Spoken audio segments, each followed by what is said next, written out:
ಚುನಾವಣೆಯ ತಕರಾರಿ ಅರ್ಜಿ ಹಾಕಿದ್ರು ನಮ್ಮ ಕಾಂಗ್ರೆಸ್ಸೇತರ ಬೇರೆ ಅಭ್ಯರ್ಥಿಗಳು. ಇವತ್ತು ಅವರಿಗೆ ತುಂಬ ಹಿನ್ನಡೆ ಆಗಿದೆ.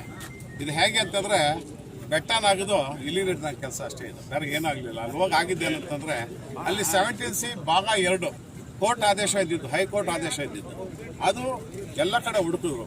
2 ಸ್ಟ್ರಾಂಗ್ ರೂಮಲ್ಲೇ ಹುಡುಕಿದ್ದಾರೆ. ಸೊ ಅಲ್ಲೇನು ಸಿಗಲಿಲ್ಲ ಅವರಿಗೆ. ಸೊ ಸಿಗಲಿಲ್ಲ ಅಂತಂದರೆ ಏನು ಕೋರ್ಟ್ ಆದೇಶ ಇದೆ, ಅದರಿಂದ ಇದು ನಮಗೆ ಒಳ್ಳೆ ಮುನ್ನಡೆ ಆಗಿದೆ. ನಮ್ಮ ಕಾಂಗ್ರೆಸ್ ಅಭ್ಯರ್ಥಿಗಳು, ನಮ್ಮನ್ನ MLA ಅವರು ಏನಿದ್ದಾರೆ, ಅಲ್ಲಿ ಶಾಸಕರು ಏನಿದ್ದಾರೆ, ಅವ್ರಿಗೆ ಮುನ್ನಡೆ ಸಿಕ್ಕಿದೆ.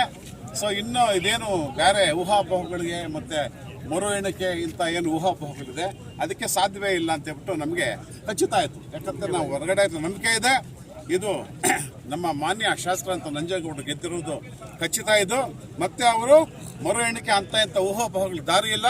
ಇನ್ನೇನು ನಮಗೆ 4.5 ವರ್ಷಗಳ ಕಾಲ ಇದೆ, ಆ ಅವಧಿ, ಅದನ್ನ 3.5 ವರ್ಷಗಳ ಕಾಲ ನಮಗೆ ಅವಧಿ ಇದೆ, ಅದನ್ನ ಕಂಪ್ಲೀಟ್ ಮಾಡ್ತಾರೆ.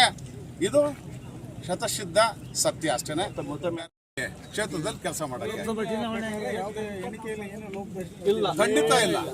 ಎಣಿಕೆಯಲ್ಲಿ ಯಾವುದೇ ಲೋಪದೋಷಗಳು ಕಂಡುಬಿಲ್ಲ ಅಂತ ಹೇಳ್ಬಿಟ್ಟು ಈಗ ಪ್ರಥಮ ಪ್ರಯತ್ನಕ್ಕೆ ಇದು ಅರಿವಾಗಿದೆ. ಇದು ಜನಕ್ಕೆ ತಮ್ಮ ಮುಖಾಂತರ ಜನಕ್ಕೂ ಸಹ ಜನಗಳ ಅವಗಾಹನೆಗೆ ಈ ವಿಚಾರ ಹೋಗ್ಬೇಕು ಅಂತ ತಮ್ಮಲ್ಲಿ